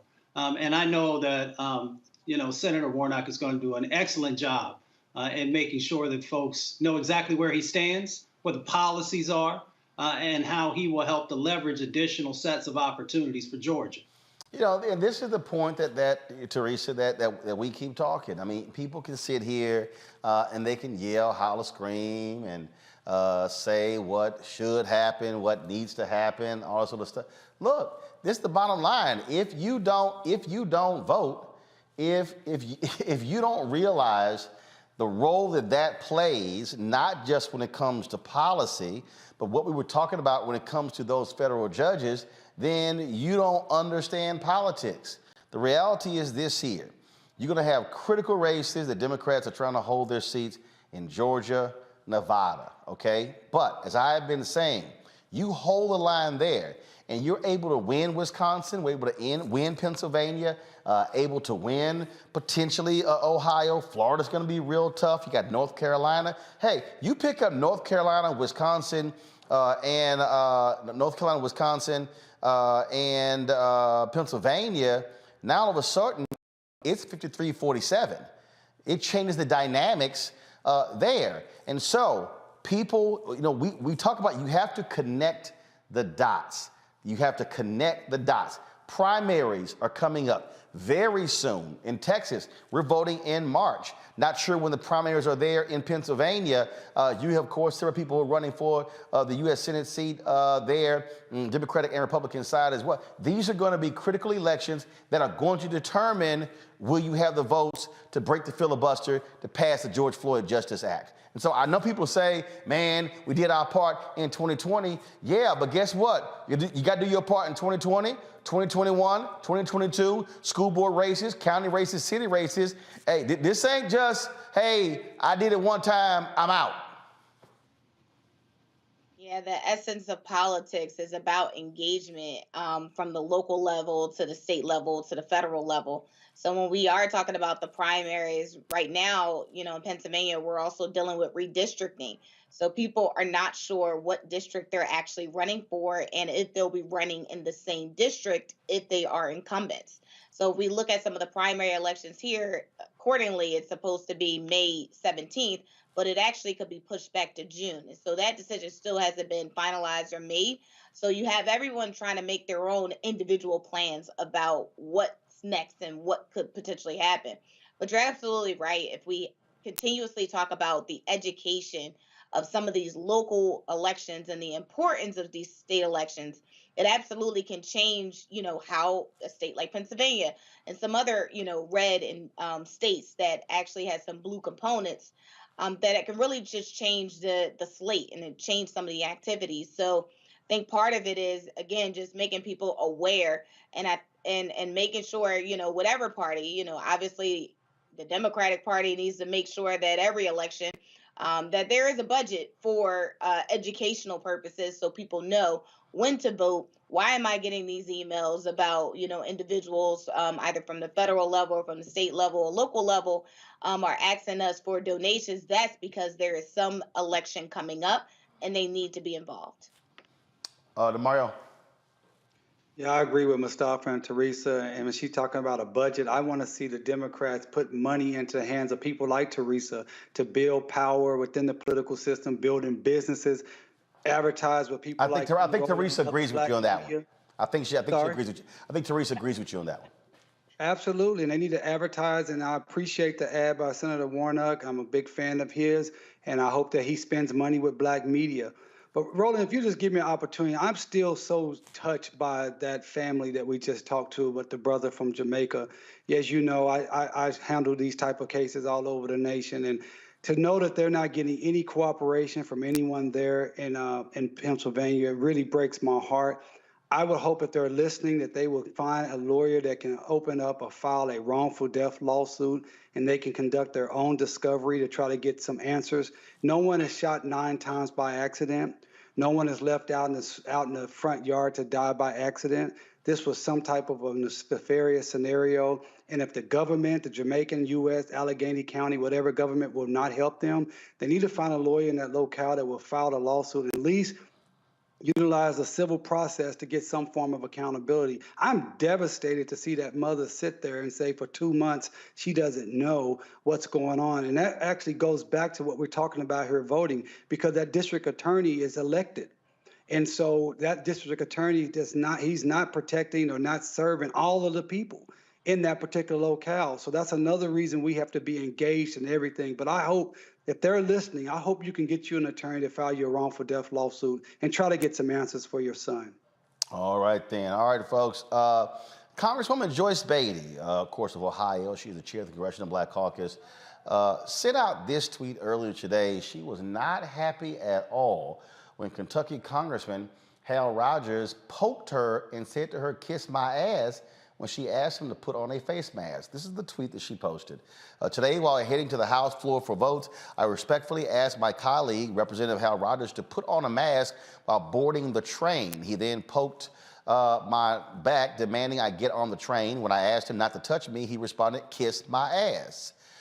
This is the kind of disrespect we have been fighting for years and indicative of the larger issue we have with GOP members flaunting health and safety mandates designed to keep us and our staff safe. Representative Hal Rogers, when you're ready to grow up and apologize for your behavior, she wrote in the tweet, "You know where to find me." Well, it didn't take Sister long to get her apology. I was just about an hour ago. I was just checking to see what the latest was, and Hal Rogers tweeted this about 6:30. Let me pull this thing up. Here we go. Give me 1 second. Here we go. He tweeted, "This afternoon, I met with Representative Beatty to personally apologize. My words were not acceptable, and I expressed my regret to her first and foremost." Well, you should, you arrogant son of a bitch. This is the kind of crap that we see in Congress right now with many of these Republicans. People like Marjorie Taylor Greene, Lauren Boebert, they don't give a damn about wearing masks. But you don't put your hands on a black woman, Hal Rogers. Teresa, she should have checked him. Absolutely. I mean, look, the comfortability here, is just a bit alarming. It's the traditional privilege. It's the outlandish remarks. I'm glad she did it, but I know she wanted to do more. So I am absolutely happy that she kept her composure. But part of it is, it did have to be, the alarm had to be sounded on this guy. Because part of it is, if one feels comfortable, then everyone else starts to follow suit. So good for Rep. Betty. You poke me. That's asking me to smack the hell out of you, DeMario. Man, I'm enraged by that. As you know, I spent a lot of time this last year with Congresswoman Beatty with the Congressional Black Caucus. I cannot believe that. I wish that she would have filed a police report, because that is battery. When you touch someone else, that is a crime. And then when he said, "Kiss my ass," that is actually, I would say, assault. He was putting her in imminent danger of being touched or harmed even further.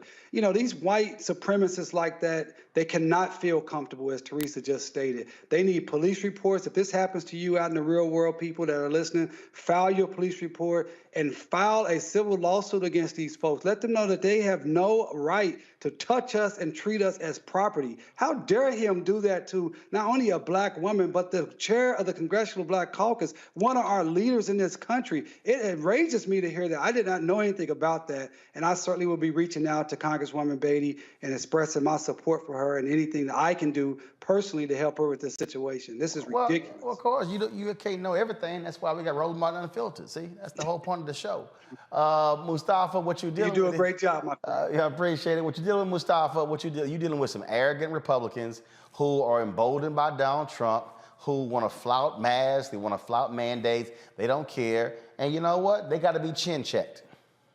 Oh, without a doubt. And, to Representative Rogers, at one time, you had a person in your life by the name of Cynthia and Shirley, your former and current wife. And then you also have a daughter named Allison. So if someone did that to Allison, how would you feel?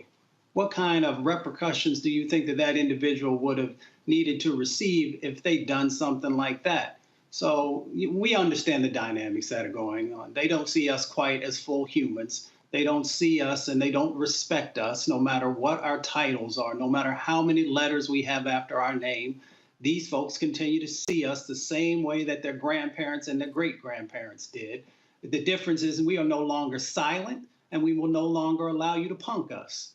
So we will utilize every tool that's in our arsenal to check you. And these white supremacists, white nationalists, they don't like getting checked. So today, the U.S. Senate, there was a hearing for one of President Biden's nominees, who's an expert on anti-Semitism. Oh, Lord, crybaby ass Senator Ron Johnson of Wisconsin, who's been saying some of the most foul stuff, sucking up to Donald Trump over the last 5 years. He took offense to a tweet where she called something he said white supremacy, white nationalism. Watch this exchange today in the U.S. Senate and listen to this crybaby. You call me names. Let me ask you a question. If somebody came up to you privately, quietly, and said, you're a racist, you're a white supremacist, you're a white nationalist. By the way, I do not believe you are. I would never assume that because, certainly growing up, when I was being taught the commandment that says, do not bear false witness, my Lutheran catechism says, always put the best construction on things. In other words, always assume the best about people, not the worst. So how would you feel if somebody just privately called you racist? First of all, I would say they're wrong. Second of all, I would disagree with them. And as I said earlier, but I want to reiterate that even in my critiques of people, I'm very careful never to ascribe to the person. Well, I thought, I heard that. I thought that was interesting. You say you never criticize the person. But that's not true. What you just testified there is false. Because not only did you go on, first of all, you don't know me. You don't know a lot of the people that you have accused online in front of millions of people. You have engaged in the malicious poison. You've accused people you don't know of very vile things. I mean, wouldn't you agree that probably calling somebody a racist is just under murderer and rapist? Calling somebody a racist? It's about as serious and vile accusations you can hurl over against somebody you don't even know. I mean, you've never talked to me. You've never met me. You don't know what's in my heart, do you? No, I have no idea I do not know what's in your heart at all. I know So why would you go on social media and make those charges? And not only me, and by the way, what Senator Rubio said, this position is supposed to be for a nonpartisan. It seems like how you engage in malicious poison is purely partisan. You're hurling these charges against people that are generally one political persuasion. That's not nonpartisan. But again, why did you go on social media and level these vile and horrible charges against people, including me, that you don't even know? You didn't know anything about the Joseph Project. You didn't know about what's in my heart. Why did you do it? Well, first of all, I don't think, as far as I can tell, and I'm happy to have this conversation further or right here, call you personally, or I don't call people personally. No, we all know the tweet. It's right here. Right. Okay? You said it's pure and simple. White supremacist nationalism. And then you refer to articles that continue the charge. Do you feel bad about that at all? I mean, do you retract that? I mean, what's your current position on this? Can we allow the witness to answer your questions? As I said earlier, it was not nuanced. I would not do diplomacy by tweet.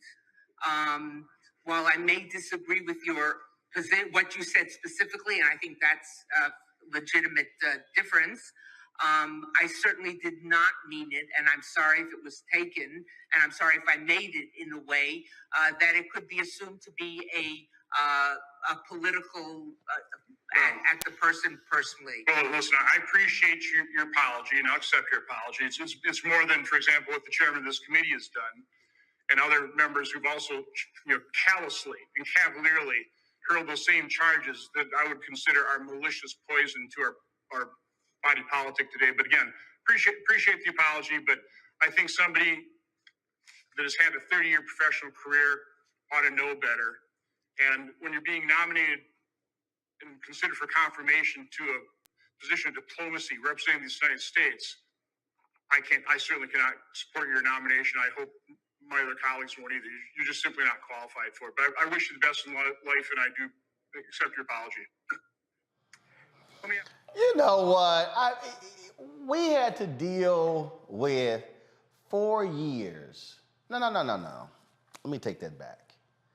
We had to deal with 9 years of a racist asshole in Donald Trump, Mustafa.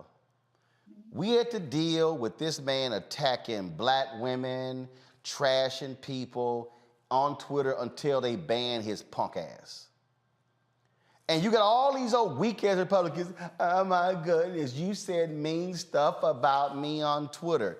That's how they shot down Neera Tanden's appointment to head to OMB. They have been complaining and whining, and I don't know, why do you keep targeting is partisan Republicans in your tweets? Because probably most of y'all are saying some racist shit. That's probably why. So you mad because she called it out. Why don't you just check the BS that you do? I'm so sick of these whiny ass Republicans whining about a damn tweet when they didn't. When Trump says something, this is always their response walking down Capitol Hill. And this is how they would go down the hall. They'd be asking him a question. Sorry, I didn't read the tweet. I can't comment on it. I can't comment. That was their whole deal. Now they got all the time in the world to read tweets. Mm-hmm. Yeah, they use denial as justification for their lack of action and supporting of all kinds of racist actions. If people want for folks to stop calling them racist, stop supporting racist behavior, stop supporting racist pieces of action, stop supporting, all these other types of racism that plays out that anyone with any inkling of intelligence knows is going on and that you are playing a role in propping up. When President Trump was in, like you said, they used to just ignore the majority of the things that he said and that he did that they knew had significant impacts inside of black and brown communities, and they remained silent in many instances. And then now it's gotten good to them. So they'll say something and then they'll turn around and say, that's not what I said. And you'll play the tape or you'll read the transcript back and they'll still be like, well, that's taken out of context. So, they assume that people are much less intelligent than they actually are. And they also assume that they can get away with saying and doing whatever they want to do without there being any repercussions. I understand the sister in the situation that she was just in, because I wish she could have probably said how she truly felt. But I understand when you're going through a confirmation set of activities that, there's a certain level of decorum that you got to present. You know what, Teresa, when I remember I was in Atlanta, and we were talking to a judge there, and she had a staffer who was a millennial. And she's like, Judge, why you always criticize millennials? She said, because y'all do millennial shit. That's what she said. I was at the Republican Party. Why y'all keep getting called racist white supremacists? Because y'all do white supremacist shit. That's what y'all do. Tom Cotton, Ron Johnson, Ted Cruz. We can go on and on and on. You mad because folks calling you out? Because that's the stuff that you do. Yeah, the saying is if the shoe fits, wear it. I think, just part of my issue here, when we're going through a confirmation hearing, on taxpayer dollars, they're talking about their grievances with a tweet. Some of them don't even handle their own Twitter accounts, but yet on taxpayers' dollars, they want to take the time for their reasoning of why someone's not confirmed for a specific position is because they wanted to basically get the point across that they're not racist, which apparently in the GOP nowadays, if you're being called a racist, we see their approval rating go up and their fundraising goals skyrocket. So it's always interesting that it's like they don't want to be called it, but they actually do because they try to prove a point. And then when they think the point is proven, you start to see the fundraising go up. So very interesting. I just, DeMario, these cats crap. You take that punk ass you got in Oklahoma, Langford. all the crap that he said about Tulsa, and that's why he got booted from the damn commission. I'm like, man, we ain't sitting here playing games with y'all. We gonna call it like we see it. And you know what, Ron Johnson? Every white supremacist, white nationalist thing that you said is gonna be in ads when we defeat your sorry ass in the election in November.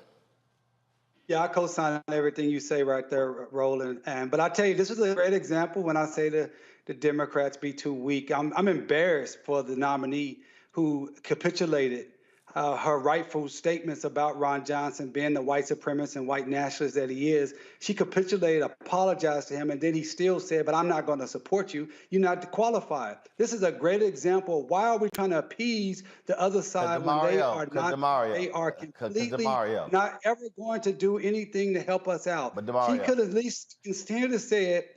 Go ahead, Roland, go ahead. She didn't need to do all that. You know why? Because 2 Republicans already said they're going to vote for her. So that's one of those deals where when you're in a confirmation hearing, all right, boo, your little feelings hurt. I'm sorry you took it that way. Y'all go ahead and confirm me. I ain't taking the tweet down. That's what But I think that sends the wrong message. DeMario, here the deal. Me and you ain't gonna never get nominated for anything that requires Senate confirmation. But I'm just saying that's the thing. That's what Republicans and Democrats do when you going before Senate. No, look at Brett Kavanaugh. No. Remember, Brett Kavanaugh did one, then one thing, then he flipped to the other. That's Supreme Court. I'm talking about there are other examples of folks who've been nominated for lower level. This is a lower level position. This ain't no major position. I'm just saying she didn't sit here and go at them because like, you know what? I already got the votes. I'm gonna be confirmed. I'm not about to sit here and get back into the tit-tat for this food. That's all it is. I mean, I'm with you, but that's the deal. Yeah, but I think it's very important that we speak truth to power at all times. I think it's important that when other people are sitting down, we stand up and talk. When other people are retreating, we fight and we tell the truth. She could have simply stated, which I would have liked for her to say, listen, I made that analysis based upon what you said. That was something that I felt was right, racist and white supremacist, and it put people's lives in danger, particularly black and brown people. I'm sorry you felt that way. Or anything like that, but she completely capitulated and backed up and said, I'm sorry if I didn't mean that. And I don't think we need to do this with these racist white supremacists. That ain't gonna get her, but I'm telling you, that ain't gonna get her confirmed. That's gonna guarantee she don't get confirmed. He wasn't gonna vote for her anyway. No, because it's not about him. I just told you, 2 other Republican senators had already said they voted for her. She just need all Democrats. They have the votes. Now this is one place. No. You don't know that. See? You assuming. Votes. You assuming Manchin and Sinema gonna vote for her. I'm trying to tell you. That's what I'm trying to tell you, DeMario, there's a difference between 100% and that's why there's stuff that happens in DC that's political. And so when they say, I ain't gonna sit here and go hard here, fine.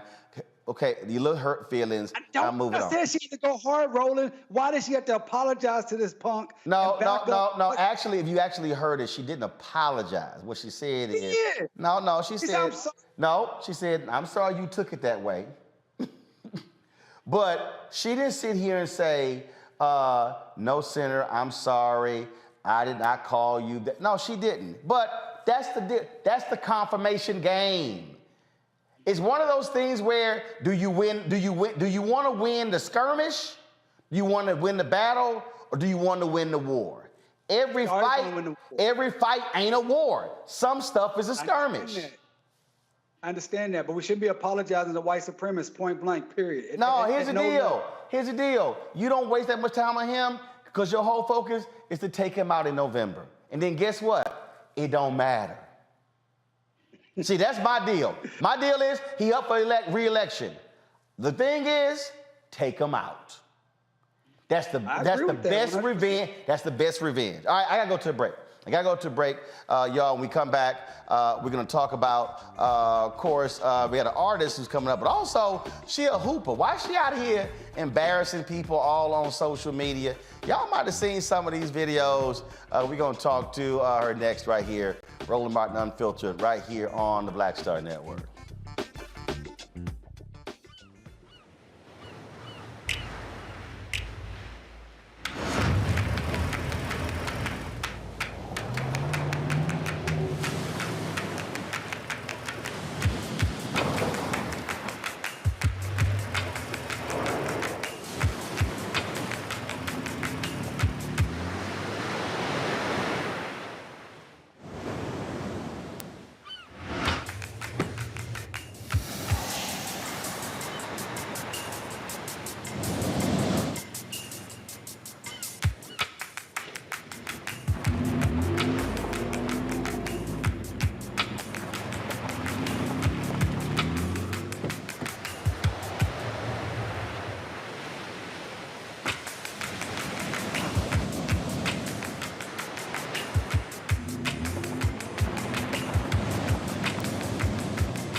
Pull up a chair, take your seat. The Black Tape with me, Dr. Greg Carr, here on the Black Star Network. Every week, we'll take a deeper dive into the world we're living in. Join the conversation only on the Black Star Network.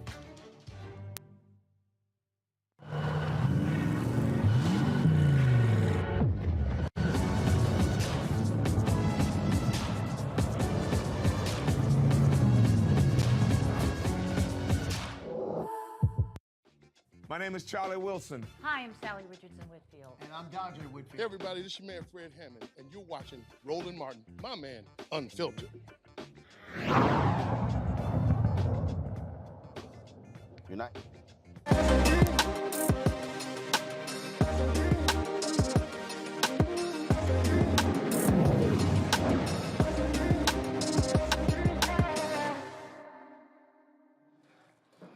All right, y'all. Golfer Mark Lai, commentator for Sirius XM Radio. Y'all, he got fired because they were talking about, women golfers, and somehow he started talking about the WNBA. Just listen what this fool said.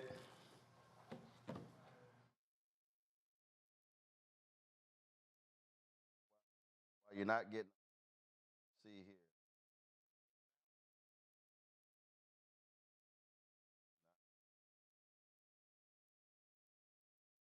So he made these comments, y'all, while they were talking about. Let me see if I can find another video of it.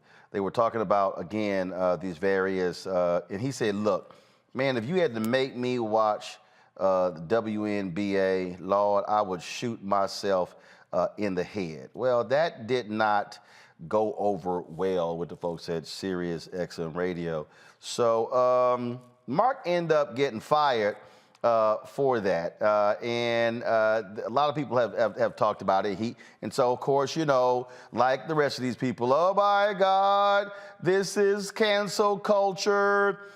He put this tweet out.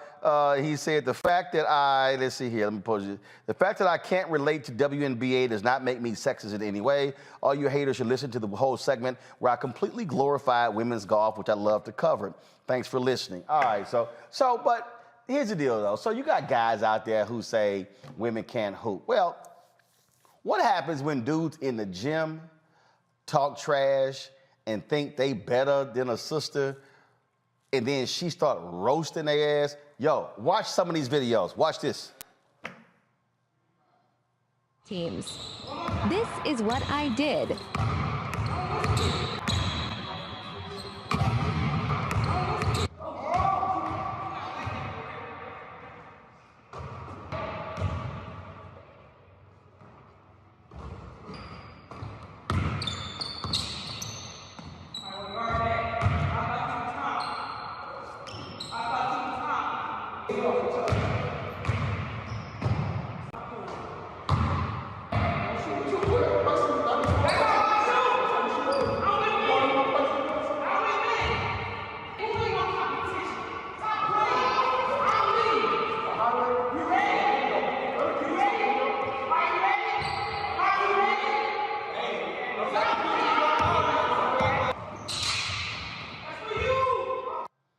I have cracked up at a whole bunch of these videos, y'all.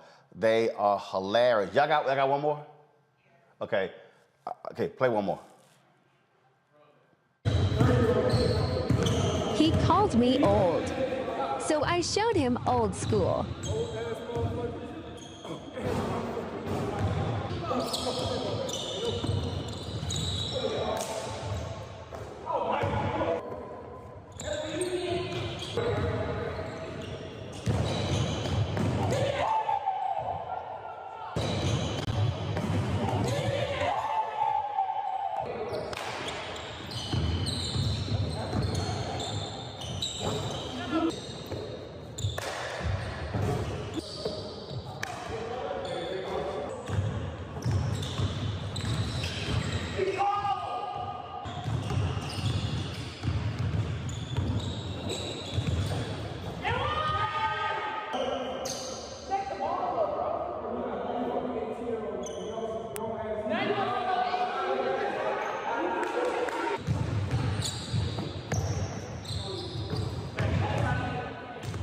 All right. So Angela Johnson joins us right now. She's an artist in Chicago, and so while she's schooling folks on the hard court, she's also schooling folks when it comes to art. Why are you sitting here just abusing people like that? Hi, thanks for having me. I'm just trying to represent for the women. I mean, but you ain't got to sit here and set the camera up, you know, and just recording, you know. So how did that whole thing start? Where you like, okay, let me go ahead and sit this down so everybody can see what happens. It was crazy. It was random. Just one day we set the camera up and we just wanted to record my interactions with the guys because we couldn't believe that they were treating me like this. And it just started from there. I don't know if we have the one video. So I guess you and some dude wasn't playing any defense whatsoever, and then he said something like, "Yo, if I just have to D you up, you're not gonna score 1 point." And then all of a sudden you just got all pissed. You start rubbing the sand off your shoes and everything. Start stretching. Really? Well, look, I got a little old school in me. I guess I'm not part of the millennials, but look, if you talk, we gonna play. So did you hoop in school, or do you just hoop on your own? Yeah, so I hooped all through high school, 4 years of varsity, and then I went to college off and on for about 4 years. I just got back from Canada a couple years ago. Gotcha. And so you're regularly in the gym, just sitting here whooping ass, taking names, huh? Well, no, I was actually coming back from break. These videos are me out of shape. So I was shocked to get the responses that they're getting. Hold up. See, now you're trying to brag. Yeah, these videos, you know, I wasn't in shape and everything, you know. No, it just, you can see my stomach kind of like out. I don't want people to think that this is how I played through college, because it wasn't. I see now you're like, damn, these videos getting attention. I better go ahead and get myself back into shape. I don't need them to talk about me that way. So is that what you say, huh? Absolutely. We're looking forward to getting more competition as the videos get bigger. So I need to definitely get in some shape. All right, so people are watching your videos, but how are you promoting your art? The videos have been doing so well that the art kind of took a back seat, unfortunately, but I'm still painting. All right, so what kind of painting are you doing?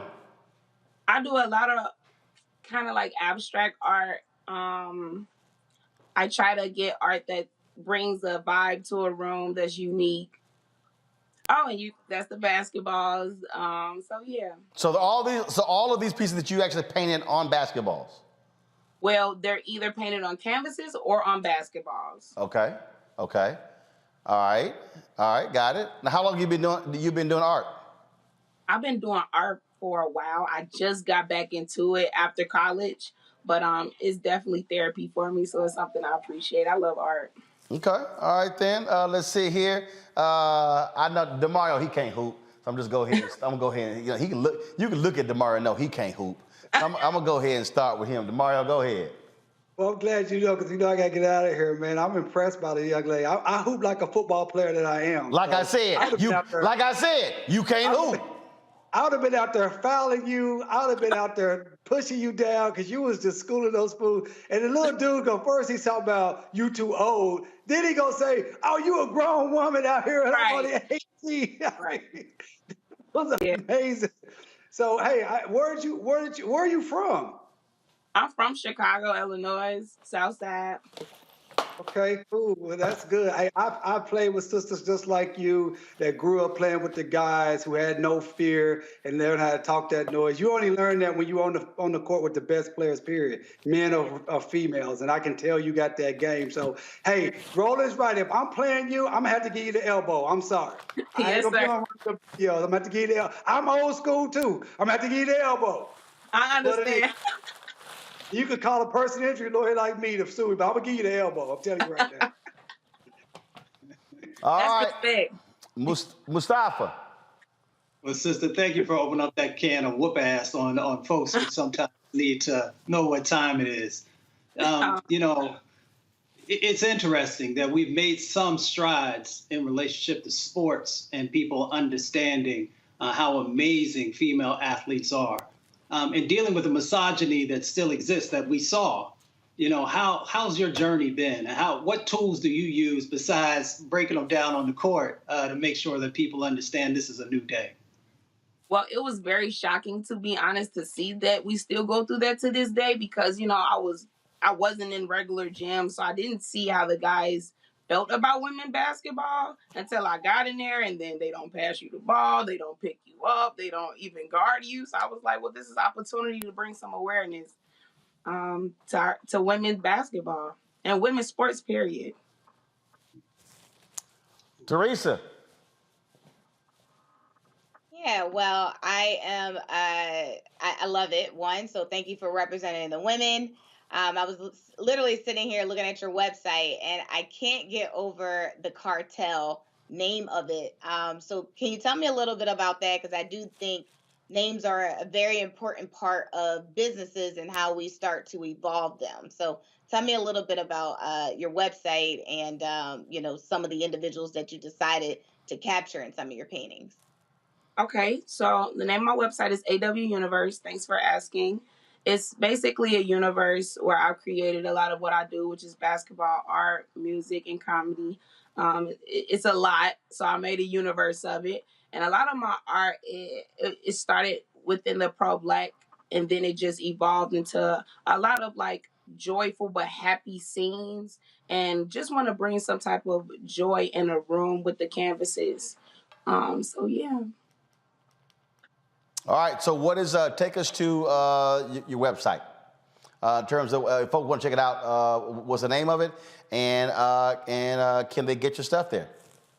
So the name of the website is awuniverse.bigcartel.com. You all can order shirts on there, canvases, prints, original artwork. I would love the support. And we're also coming out with shirts for the women, for the basketball movement that we got going on. Janae or Angela? And Janae, that's my name. And Janae. All right, then. So they had Angela in the script. So, and Janae. So, all right, then. Well, look, we appreciate it. Good luck. And we'll be looking for your in-shape basketball videos since you said we showed all the out-of-shape videos. All right. Thank you all. Really appreciate the love. And I don't know if you actually from Chicago, because normally when you meet somebody, when somebody says they're from Chicago, they give you the full address of where they grew up. You just said Chicago South Side. See, so what that tells me is you probably grew up in the South suburbs as opposed to the South. See, right there. So I told y'all, which means your ass ain't from Chicago. So why don't you tell people the actual city you grew up in, because your ass is not from Chicago. Well, look, I'm trying to stay incognito out here. No. I need everybody watching. I lived in Chicago 6 years. I keep telling y'all this. And when you meet somebody Black who's actually from Chicago, they gonna give you the street and the cross street. Yeah, they gonna say 87th and Cottage Grove. That's what they gonna say. If you meet anybody Black who say, hey, I'm from Chicago, and they leave it at that, they ask from a suburb. They are not from Chicago. See, that's why when you said it, I went, she ain't from no damn Chicago. I'm like, she grew up in the south suburbs. Yeah, south suburbs. I do have family in the city, but I ain't gonna claim. Yep, there you go. Busted. All right, then. See, that's right. I just rejected that because I'm like, I saw that. I'm like, oh, she ain't from Chicago. I owe you one for that. They give you the full address. All right. We'll appreciate it. Thanks a lot. Thank you all. All right, take care. Have a good one. See, y'all, that's how you always bust somebody when they say that. I'm telling you. I don't know how they do it in Philadelphia, Teresa, but I'm telling you, anybody Black from Chicago, they give you damn near their whole address. They give you the street and the cross street where they from. Always. That's how it works. I probably say the same thing is happening here. If you're like, oh, I'm from Philly. Okay, so where? Oh, if it's not from the suburban county, it's either northwest, southwest. So you got to be very specific. Otherwise, they'll be like, oh, yeah, Montgomery County or Ardmore. Like, okay, so that's a suburban, that's not Philadelphia, but we got it. Hey, Mustafa, just like when I asked what somebody said they're from Houston, you go, no, are you from Houston or are you from a suburb of Houston? Because see, I have a very simple philosophy. If you are from a place where y'all elect your own mayor and city council, your ass cannot claim the large city.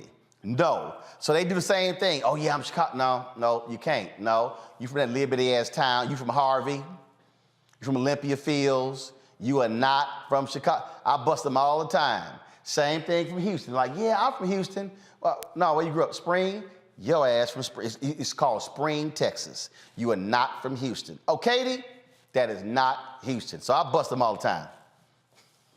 Well, you know, when I tell folks, you know, my time living in Detroit, I'm from Freeland Street, so I want to be exact. See? You give me the street. But from the part when I grew up in Appalachia, I just tell everybody we from that big oak tree over there on the left-hand side. So it's totally different from the rural and the urban. Oh Lord, see now you talking about the countries. That's a whole different thing right there.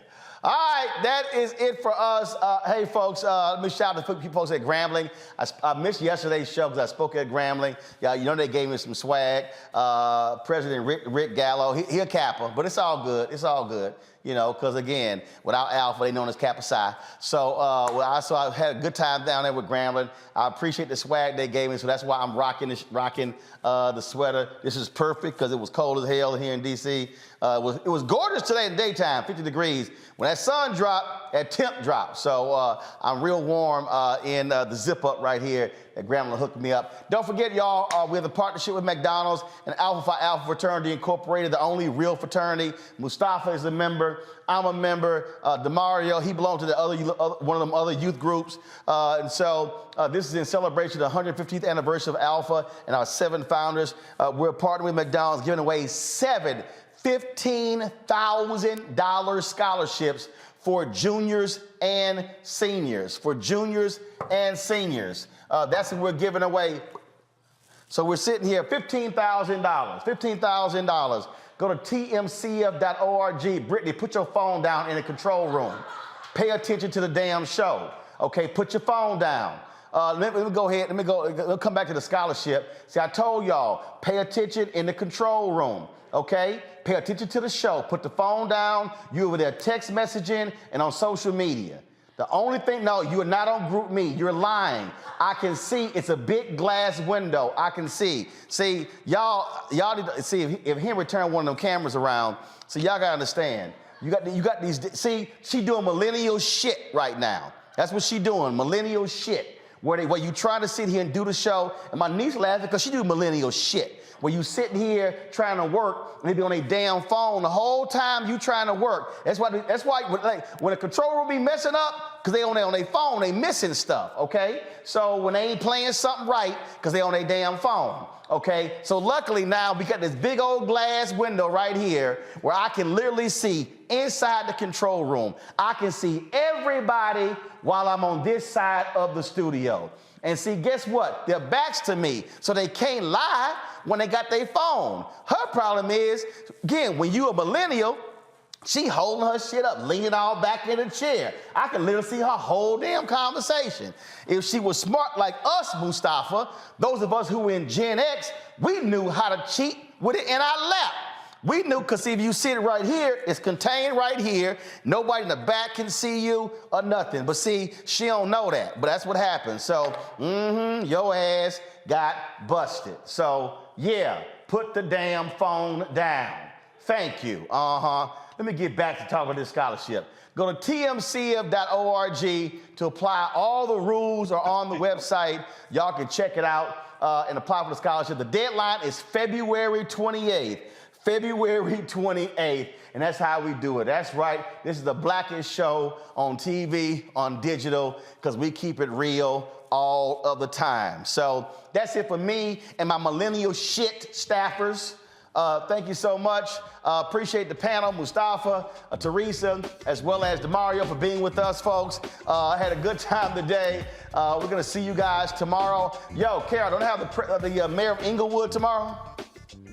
All right, so Inglewood, that's where the Rams are hosting the Super Bowl, is located in Inglewood, California. Y'all know that's a black city, right? Well, I'm gonna have the mayor of Inglewood on the show tomorrow talking about that. All right, y'all, that's it for me. I got to go. I'll see y'all later. I had an early flight, 6 a.m. leaving Shreveport, so bruh need a nap. So I will see y'all tomorrow right here on Roland Martin Unfiltered on the Black Star Network, owned by a Gen X who knows how not to get busted when you are at work.